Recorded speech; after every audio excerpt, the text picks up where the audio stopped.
Film ini akan menceritakan seorang keluarga yang bernama keluarga Bond, yang dimana mereka akan melakukan pindahan rumah ya guys, ke sebuah rumah yang dimana rumah itu bekas kuburan.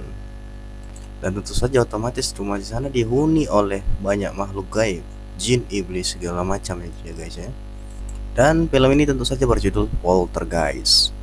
Oke, film diawali dari seorang anak kecil yang sedang bermain game yang bernama Griffin Bond. Ini ibunya bernama Amy Bond, dan ini ayahnya yang bernama Eric Bond. Dan ini adiknya yang cantik bernama Medis Bond, atau kita sebut dia Medi. Serta ada kakaknya yang bernama Kendra Bond. Wow, mereka sekeluarga sedang menuju ke rumah barunya. Dan beberapa saat mereka sampai ke rumah barunya, mereka diajak berkeliling oleh maklar rumah tersebut. Griffin sudah tidak merasakan kenyamanan di rumah tersebut ya, sampai dia melihat Maggie berbicara sendiri di sebuah lemari.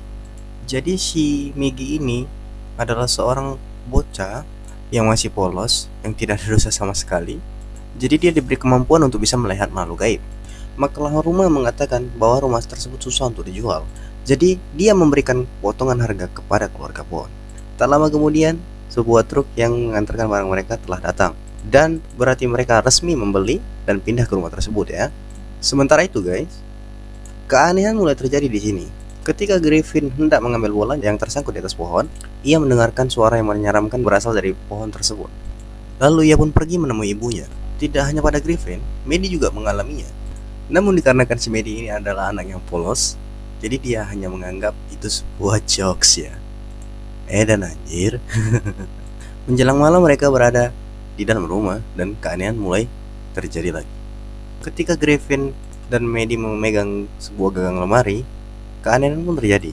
Rambut mereka menjadi tegang kayak kesetrum ya. Dikarenakan hal tersebut tidak menyeramkan, mereka itu hanya menganggap itu hanya sebuah candaan, jokes ya. Sementara itu, kejadian aneh tidak terjadi pada Maddie dan Griffin, tetapi kepada Amy juga. Ketika hendak menyuci pakaian, antingnya terlepas dan terjatuh. Dan kemudian di bawah mesin cuci muncul sebuah cairan hitam secara tiba-tiba. Singkat cerita, Kendra sedang melakukan video call dengan temannya pastinya. Di sana ia menunjukkan program televisi dari Kerrigan Board. Ia sedang melakukan investigasi kepada sebuah rumah angker. Lalu kemudian ibunya datang dan menyuruh mengecilkan volume TV-nya karena adik-adiknya lagi mau bobo. Scene berpindah kepada Maddie dan Griffin. Mereka sedang menikmati keanehan yang ada pada lemari tersebut. Lalu si ibu datang dan menyuruh mereka untuk tidur. Si Maddie mengatakan pada ibunya dia yang tinggal serumah juga di sana. Maksudnya mendapatkan teman baru yang tinggal serumah di sana. Namun mereka sedang tersesat. Yang dimaksud si Maddie ini adalah para hantu yang tak kasat mata. Dan saya panggil dia bebenyit, karena mereka suka mengganggu ya. Namun si ibu tidak menghiraukannya karena omongan si Maddie ini tidak masuk akal. Scene berpindah kepada Griffin yang hendak tidur dan pastinya merasa ketakutan. Lalu ada sebuah tali dalam lemari, lalu pun dia menariknya. Sementara ayah dan ibu mereka mempermasalahkan celana dalamnya ya guys ya. Kenapa coba mesti CD guys? Mungkin gak ada permasalahan lain apa? Dan ketika mereka hendak melakukan pengenjerotan, si bocil Griffin masuk. Griffin memberitahu pada ayahnya apa yang terjadi pada dirinya. Ganggu aja bocah nih. Lalu Eric pun menemani Griffin ke dalam kamarnya. Mereka dikejutkan dengan seekor tupai yang entah dari mana asalnya. Lalu Kendra mendengarkan teriakan Griffin dan akhirnya mereka sekeluarga melihat keluar apa yang sedang terjadi. Dan ternyata ayahnya sedang diganggu makhluk gaib. Tapi itu lagi-lagi hanya jokes. Griffin tentu saja tidak mau tidur sendirian. Griffin mau tidur dengan ayah dan ibunya. Gagal deh rencana perang dunia kedua. Ketika mereka sedang tidur, lampu, telepon, TV, dan lain-lainnya menyala dengan sendirinya. Lalu Griffin yang tidur bersama orang tuanya pun terbangun karena keanehan yang terjadi. Dan ternyata si Maddie sedang berbicara kepada makhluk gaib via elektronik ya guys. Ia berbicara kepada televisi guys, yang menyala tidak karuan. Tak lama kemudian Griffin pun mencabut kabel TV-nya dan alarm rumahnya pun menyala. Lalu seluruh keluarga pun berkumpul dan Maddie mengatakan malam yang pertama yang sangat buruk. Pada keesokan harinya ketika Griffin hendak memindahkan buku-bukunya, Griffin menemukan bolanya yang bergerak sendiri. Mengira itu perbuatan Maddie, Griffin lalu hendak menghampiri Maddie ke kamarnya. Namun anehnya Maddie tidak ada di sana. Dan bola tersebut kembali bergerak mengetuk lemari. Angker nggak tuh? Dan beberapa menit kemudian, buku-buku Griffin tersusun di depan pintu, lalu terpental dengan sendirinya.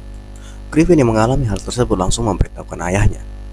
Sementara ayahnya baru pulang dan membelikan semua keinginan anak dan istrinya, termasuk handphone baru kepada Kendra yang sebelumnya rusak karena kejadian tadi malam. Namun sangat disayangkan, di sana tidak ada yang mendengarkan satupun orang tentang bacotan si bocil ini, si Griffin. Hingga ibunya pun membentak si Griffin karena dia terlalu cerewet. Lalu si Griffin pun pergi. Singkat cerita, Amy dan Eric pergi ke sebuah pertemuan untuk makan malam. Yang sudah pasti di rumah tinggal si Griffin, Maddie, dan Kendra. Dalam sebuah perbincangan, salah satu orang menyebutkan rumah yang ditempati Eric sekarang dulunya adalah bekas tanah kuburan. Kembali ke rumah, ketika Kendra sedang chattingan kepada pacarnya, dia dibuat aneh karena tiba-tiba layar handphonenya error. Lalu, ia berjalan dan masuk ke sebuah ruangan.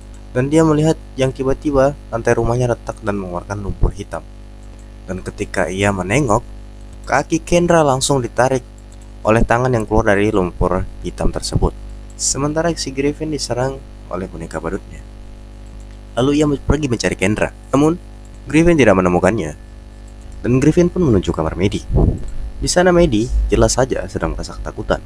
Griffin yang sama-sama takut dengan Maddie kembali mencari Kendra. Ketika hendak menuruni tangga, ia dihentikan oleh makhluk gaib, sehingga dia sama sekali tidak bisa bergerak. Sama sekali ya maksudnya. Dan ini sangat keren sekali, Joe. Di sisi lain, Kendra berhasil dari tangan yang menariknya, dan penarikan berpindah kepada Griffin. Ranting pohon besar yang berada di rumah tersebut memanjang menuju Griffin dan menariknya hingga ke atas pohon. Ketika Griffin dan Kendra mendapatkan bagian horornya masing-masing, kini giliran Maddie yang kena tentu saja. Lemari misterius yang lemarinya tiba-tiba terbuka, dan boneka yang tertarik oleh sebuah cahaya di dalam lemari tersebut.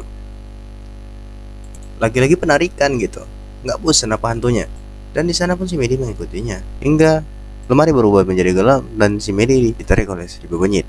Beberapa menit kemudian, si ibu dan si ayah pulang, yang melihat Griffin yang sudah berada di luar rumah, yaitu lebih tepatnya di atas pohon. Lalu Griffin pun diturunkan kembali oleh ranting pohon tersebut. Tak lama kemudian Kendra datang dan mengatakan Maddie menghilang. Ya pastinya mereka semua pada mencari si Maddie ya. Hingga akhirnya si Griffin mendengar suara si Maddie melalui televisi. Griffin pun berteriak memanggil ibunya. Dan keesokan harinya, Amy dan Griffin menemui paranormal yang bernama Dr. Paul untuk memecahkan masalahnya. Dan si Griffin ini merasa bersalah karena meninggalkan Maddie. Lalu Dr. Paul dan teman-temannya, rekan sekalian, menginvestigasi rumah mereka. Orang ini bernama Boyd yang sedang menceritakan pengalamannya. Dan ketika si Boyd ini akan duduk, kursinya tiba-tiba terpental dengan sendirinya. Dan setelah itu Dr. Paul menjelaskan hantu yang menghantui rumah Boyd tersebut adalah hantu dan bukan hantu biasa, melainkan sesosok arwah jahat yang sedang marah. Ketika si Eric sedang meminum orang tua, maksudnya whisky, ia mengalami halusinasi. Dan tak lama kemudian Amy pun datang menghampiri si Eric. Sementara itu, Paul dan timnya sedang mempersiapkan alat-alat untuk berkomunikasi dengan makhluk itu. Berkomunikasi dengan Maddie yang telah ditarik ke dunia lain. Gangguan dari hantu benyit masih terus meneror. Ketika Boyd akan memasang sensor panas di lemari, Boyd diganggu oleh makhluk tersebut. Ternyata hanya genjutsu, guys. Dan di sana, salah satu tim Dr. Paul menjelaskan bahwa Maddie telah diculik oleh arwah jahat. Namun keberadaannya tetap di tempat yang sama di dalam rumah tersebut. Hanya saja berbeda dunia atau berbeda dimensi. Dan ketika peralatan sudah siap, pemanggilan pun dimulai. Pemanggilan berhasil dilakukan, namun beberapa saat kemudian, arwah jahat tersebut mengacaukan semuanya. Lalu Eric pun mendatangi, tidak sengaja membongkar portal dunia lain, yaitu tempat Maddie diculik. Dan portal tersebut terhubung ke atap rumah, yang dimana itu adalah jalan keluar dari dunia lain tersebut. Maddie pun bisa diselamatkan, tapi Dr. Paul membutuhkan seseorang untuk membantunya. Dan orang tersebut adalah Kerry Gunborg, yaitu seorang paranormal terkenal yang memiliki acara TV horor. Ketika Griffin sedang bermain drone, Kerrigan datang dengan taksinya. Lalu Kerrigan pun memeriksa semua keadaan rumah, mulai dari portal jalan keluar dunia lain, lumpur hitam yang baunya kayak tai, sampai lemari misterius di dalam rumah tersebut. Dan Kerrigan pun membicarakan soal arwah dari mayat yang dikuburkan di sana. Maka mereka sudah dipindahkan namun mayatnya tidak. Dan itu menyebabkan arwah mereka merasa menderita dan marah. Mereka terjebak dan oleh sebab itulah mereka menculik Maddie sebagai penuntun dari kegelapan menuju cahaya untuk pembebasan mereka agar bisa tenang. Hal tersebut bisa dilihat para arwah menarik boneka Maddie lewat sebuah cahaya. Dan akhirnya Maddie diculik, yang artinya mereka butuh penuntun. Akhirnya Kerrigan pun melakukan rencananya. Ia membawa tali tim Dr. Paul menyiapkan kamera pelacak objek panas pada dunia lain. Ketika Amy menanyakan soal anaknya Kerrigan, di sini kita diberitahu bahwa Kerrigan dengan Dr. Paul dulunya adalah suami istri. Wah, reuni mantan dong. Entah mereka masih menjalani hubungan suami istri atau tidak. Kita lanjutkan saja ke penyelesaian masalahnya. Langkah pertama, tali dari Kerrigan dapat digunakan untuk memancing atau menghubungkan jalan ke portal dunia lain untuk tetap terbuka. Jika talinya putus, maka rencana mereka bisa saja gagal.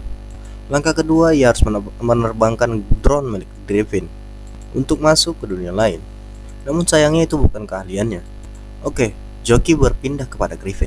Ia menerbangkan drone-nya sampai bertemu dengan Maddie. Ketika drone-nya sampai kepada Maddie, para arwah jahat langsung menghancurkannya.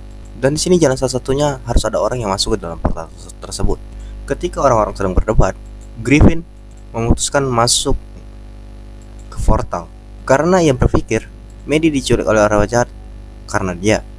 Griffin akhirnya bisa menemui Maddie namun talinya terlepas. Dan kemudian Maddie dan Griffin akhirnya bisa keluar. Lalu mereka berdua pun dimasukkan ke dalam air agar bisa bernapas kembali. Dan mereka pun bergegas ke dalam mobil untuk pergi. Tapi tidak semudah itu. Masalah masih belum selesai, coy. Tidak sempat mengarahkan arwah ke cahaya karena Maddie tidak mengetahui jalannya. Dan itu adalah masalah dan akan menghantui mereka.